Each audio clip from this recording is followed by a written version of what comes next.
sala de aula é que se muda uma nação. Na sala de aula não há idade nem cor. Por isso aceite e respeite o meu professor. Boa tarde! O nosso programa de todo sábado está chegando, trazendo muitos assuntos importantes que, com certeza, você que se preocupa com a educação neste estado precisa saber. Então, fique com a gente. Está no ar, TV Sintese.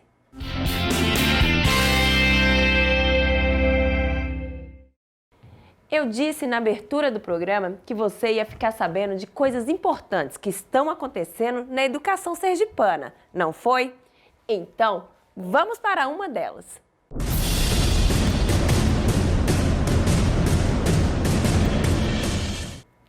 Na quinta-feira passada, o TV Sintese foi até Pedrinhas para cobrir um ato na Escola Estadual Josefina Leite Campos, onde a comunidade escolar luta contra a extinção de turmas do 2º ano ao 5º ano do ensino fundamental. Eu vou conversar agora para a gente entender um pouco mais sobre o que está acontecendo por aqui com a nossa vice-presidenta do Sintese, professora Ivônia. Professora, por que o Estado quer fechar aqui as turmas de 2º a 5º ano? Está faltando aluno? Olha, Luana, é uma política desrespeitosa do governo de Belivaldo. Como todos nós vimos aqui hoje, a presença com muita força, muita resistência aqui na Escola Josefina Campos, no município de Pedrinhas. Isso também está acontecendo em outras regiões, né? A semana passada foi na região do Sertão, se você for para a região sul, está o mesmo problema. Então, é o momento da gente dizer ao governo Belivaldo Chagas que no final do governo dele, ele deixa mais essa maldade implementada, que é fechar as turmas do ensino fundamental das escolas da rede estadual. Mas hoje Pedrinhas mostrou e fez bonito aqui essa resistência, com toda a comunidade escolar. E nós aqui hoje saímos com um calendário de lutas, para dizer não só a Belivaldo, nesse finalzinho de governo dele, para dizer ao diretor da DR1, Fran, que está concorrendo também o pleito de ser novo diretor, né, pelo 2º mandato da diretoria DR1 aqui da região sul, que os professores aqui vão resistir, que os pais aqui vão resistir. Comigo agora está a mãe da estudante Daphne, do 7º ano. Qual o sentimento de pensar que pode fechar essas turmas, que pode acabar essa tradição? Nós temos alunos, nós temos clientela, sempre em busca de mais e mais. Os pais aqui sempre, como eu sou do conselho do representante dos pais, eu estou aqui ativa, participando e vejo os pais vindo atrás de vaga no colégio e a gente não temos vagas. E aí eu pergunto, por que fechar nossa escola se nós temos clientela? Eu estava conversando aqui com a professora Ronalde Oliveira, ela é professora do 2º ano do ensino fundamental aqui da Escola Josefina Leite Campos, em Pedrinhas. A gente estava falando justamente disso, né, professora? Dessa coisa da perspectiva do futuro dos professores, essa falta de perspectiva de futuro para professores e professoras, caso de fato sejam fechadas as turmas do 2º ao 5º ano aqui da escola. Vai ser difícil, né? É sim, porque nós que somos pedagogos, né, estamos com essa incerteza, né, porque fechando as escolas do Polivalente, se continuar nesse ritmo, daqui a pouco, onde é que nós vamos parar? Onde é que nós vamos ser encaixados? Fora que a comunidade não aceita, porque a nossa escola é uma escola de tradição, é uma escola bem conceituada aqui na comunidade. Eu estudei nessa escola e vários professores aqui também. Outros já vêm de fora, por quê? Porque nas suas cidades já fecharam, então não tem mais espaço para o pedagogo. Então a nossa situação é delicada e é preocupante.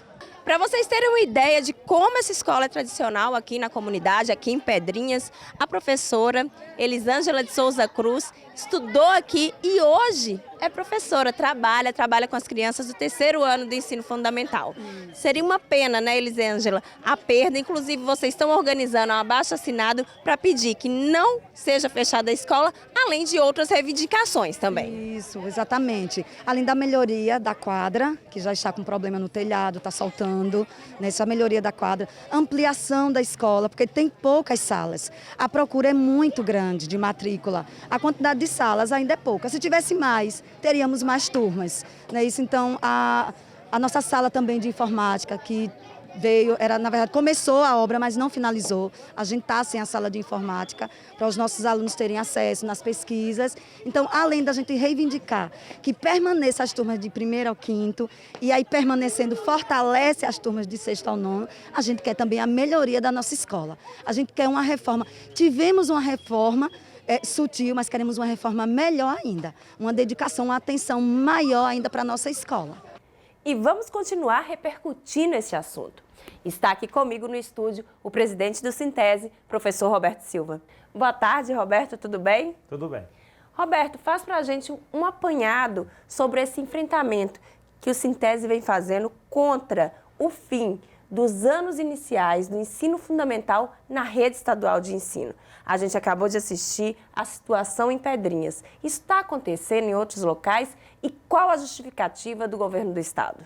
Veja, esse cenário de luta, de resistência das comunidades escolares contra o fechamento das turmas do 1º ao 5º ano, está ocorrendo aqui em Aracaju. A gente tem uma situação aqui no Conjunto Augusto Franco, também o fechamento dessas turmas. A gente está com a luta também dos professores das comunidades escolares em Nossa Senhora da Glória, em Monte Alegre, em Poço Redondo, que também essa semana teve reuniões das escolas e dos professores com a comunidade escolar para construir essa resistência. A gente vive um cenário extremamente grave, né? A Secretaria de Estado da Educação, ela tem um entendimento de que as séries iniciais do ensino fundamental não é de responsabilidade do Estado. Isso é um absurdo, legalmente falando. O artigo 10 da Lei de Diretrizes e Bases da Educação é muito claro, que o ensino fundamental é de corresponsabilidade e o ente federado que tem mais recurso deve ofertar mais turmas. Ou seja, qual é o ente federado que tem mais recurso, o Estado ou o município? Claro que é o Estado. Portanto, o Estado não pode se desresponsabilizar da oferta dessas turmas, porque isso vai gerar uma desassistência educacional. O que é que vai acontecer na vida real? Nós vamos ter um cenário de que as famílias não vão ter onde matricular seus filhos, porque as redes municipais não têm prédio suficiente, não têm pessoal suficiente, ou seja, professores concursados suficientes, para atender 100% dessa demanda. Isso é uma irresponsabilidade administrativa e social, porque é negar o direito à educação às nossas crianças. Então a gente entende como sério, porque as famílias vão ficar desassistidas, mas a gente vê também como sério a negação da Secretaria de Educação de não receber recurso, porque hoje o financiamento da educação é vinculado à matrícula. Quando o Estado renuncia à matrícula, ele automaticamente também renuncia à receita. E hoje, a rede estadual de Sergipe, metade da matrícula é do ensino fundamental. Isso dá em torno de 80 mil alunos que o Estado está construindo um plano absurdo de não atender a essas crianças, a esses adolescentes. Então é um absurdo. A gente espera que o novo governador tome medidas emergenciais e nós estamos buscando audiência com o novo governador, vai nos receber agora no mês de dezembro. É um dos pontos que nós queremos discutir com o governador eleito Fábio Mitidieri, para que tome medidas emergenciais para garantir a matrícula dessas crianças. A gente não pode ter um cenário de desassistência educacional que está em curso com essas medidas tomadas pelo atual secretário de Educação. Você acredita, então, nesse caso, como você falou, que o Sintese vai ter uma audiência com o novo governo? Você acredita que há um risco dessa política se perpetuar ou é realmente uma maldade final aí do governo Belivaldo? Veja, o governador eleito Fábio Mitidieri, no segundo turno das eleições, no dia 15 de outubro, que foi o dia do professor, ele saiu com a carta ao magistério, né? Nessa carta, ele coloca que uma das medidas a ser tomadas é a manutenção do abono, que nós vamos debater com ele, e também a retomada da carreira do magistério, que foi destruída pelo atual governo. Para retomar a carreira, precisa de recurso, precisa de dinheiro. Para ter recurso, tem que ter matrícula, tem que ter aluno na rede matriculado. A gente vive um cenário na rede estadual absurdo, porque a ampliação do ensino em tempo integral reduziu as turmas de ensino médio nas escolas de tempo integral e o Estado não tomou nenhuma medida, a Secretaria de Educação, para construir novas escolas para ofertar ensino médio de tempo parcial. Então a gente tem um cenário de redução de matrícula do ensino médio e, ao mesmo tempo, a gente tem uma política de negação da matrícula do ensino fundamental. Se essa política continuar, a gente vai ter um cenário de inviabilizar completamente o funcionamento da Secretaria de Educação. Isso é um absurdo do ponto de vista administrativo e do ponto de vista da promessa eleitoral que foi feita aos professores da política de retomada da carreira. Então, a gente espera nessa audiência que o governador, junto com o novo secretário, que em breve deve ser anunciado, tome medida para garantir a matrícula das nossas crianças. As nossas crianças, os nossos jovens precisam ter, e as famílias, né, os pais, as mães, os responsáveis, precisam ter a garantia que seus filhos vão estudar. É esse o cenário que a gente viu aí na matéria em Pedrinhas, mas o cenário de insegurança também ocorreu em Monte Alegre, em Poço Redondo, Nossa Senhora da Glória, aqui em Aracaju. Ou seja, as famílias estão desesperadas, porque não há segurança se de fato seus filhos vão estudar no próximo ano. Isso é de uma gravidade absurda. Roberto, vamos agora mudar de assunto, mas é um assunto que é recorrente aqui no TV Sintese. Inclusive, você já falou sobre ele, falou recentemente nas redes sociais do nosso sindicato, mas acho que é bom retomar aqui para a gente. E o redutor? Está sendo pago? Qual é a situação? Veja, o redutor foi uma novela, né, enorme, né, por vários programas a gente vem falando do redutor. Finalmente ele começou a ser pago, né, é um processo de pagamento diferente do que ocorreu nos 2 primeiros lotes de processos, porque o que ocorreu em 2013 e 2016, o recurso foi depositado na conta do sindicato, o sindicato rapidamente convocou os professores e já fez o depósito na conta de todo mundo. Esse processo não, é a Justiça que está pagando através da 3ª Vara Civil, né? Então, eles já colocaram para a gente que tem, de fato, um problema de pessoal, não tem gente suficiente para expedir o alvará, ou seja, para cada professor tem que expedir um documento, que é esse alvará, e esse alvará vai para o banco, dizendo ao banco, para o banco depositar aquela quantia de recursos na conta do professor. Então, imagine, quem está nos assistindo, 4.800 alvarás para ser expedidos. Então, com um número reduzido de pessoas, e tem outros processos com outros alvarás que precisam ser expedidos também, né? Não é só do redutor que está sendo feito. Então, o processo ele é lento, né? Por dia, o que a nossa assessoria jurídica tem nos falado, está acompanhando diariamente, é em torno de 25, 26, 30 no máximo processos são pagos por dia. Então, a gente tem um processo, será demorado, que a gente coloca, os professores, lamentavelmente é assim, né? E aqueles professores e professoras que faleceram, aí os familiares que estão nos assistindo, que a gente já foi procurado em relação a essa situação, aí esse pessoal, a juíza tomou a decisão que eles vão ficar por último. Ou seja, depois que pagar a todos os professores vivos, aí será feito um processo de pagamento para os herdeiros. Então, para cada herdeiro vai ser um alvará específico, ou seja, se o professor falecido tiver 5 herdeiros, serão 5 alvarás, e assim sucessivamente. Então, é um processo que, para os falecidos, o processo vai ficar por último e ele será um pouco mais demorado, ou seja, terá que esperar um pouco mais. Lamentável, o sindicato não concorda, mas é assim que o judiciário decidiu. Nós, inclusive, recorremos ao tribunal para que o recurso fosse depositado na conta do sindicato, porque nós entendíamos que rapidamente todos teriam acesso, inclusive os herdeiros dos professores falecidos, mas, infelizmente, não foi isso que ocorreu. O que nós estamos fazendo agora é acompanhar esses pagamentos para verificar se, de fato, o valor está sendo pago, está correto e assim sucessivamente. É lamentar, mas finalmente está sendo pago o redutor. Depois de 18 anos. Depois de 18 anos está sendo pago. Roberto, estamos chegando ao fim de mais um ano. E esse ano de 2022 foi um ano duro, parecia que não ia acabar, mas finalmente está chegando aí ao fim. Então faz para a gente um balanço das lutas do Sintese ao longo de 2022. De fato foi um ano difícil, né? Um ano que a gente teve de retomada das atividades presenciais, de retorno da pandemia, a dificuldade imensa que nós vivemos com os problemas de dificuldade de aprendizagem dos estudantes, a nossa luta para que tanto o Estado quanto os municípios tivessem uma política efetiva de recuperação da aprendizagem, que não aconteceu.